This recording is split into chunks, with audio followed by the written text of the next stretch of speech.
Hello everyone, welcome to our channel Dona Jayanta. আমি ডোনা চলে আসলাম তোমাদের কাছে আর একটা নতুন মিনি ব্লগ নিয়ে। তোমরা সবাই কেমন আছো? আমি ভালো আছি। সকালবেলা ঘুম থেকে উঠেছিলাম প্রায় 9টার দিকে। ব্রাশ ট্রাশ করে আমি মামিমা দুজন মিলে চলে গেছিলাম কাকিমার বাড়িতে। গিয়ে কিছুক্ষণ বসেই ছিলাম, ভাই একদিকে টিভি দেখছিল আর কাকিমার সঙ্গে আমরা গল্প করছিলাম।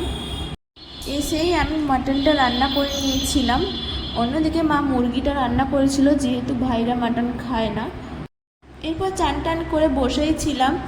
আজ আমার বাবার বাড়িতে শেষ দিন, মনটা একটু খারাপ ছিল, কিছুই ভালো লাগছিল না। এরপর আমরা খেতে বসে যাই, মা আমাদের খাবার বেড়ে দিয়েছিল। এরপর আমি খেতে বসে গিয়েছিলাম, মা আমাদেরকে বেড়ে দিচ্ছিল। খাওয়া দাওয়া শেষ করে একটু রেস্ট নিয়ে বিকেলের দিকে একটু রিলস বানিয়েছিলাম।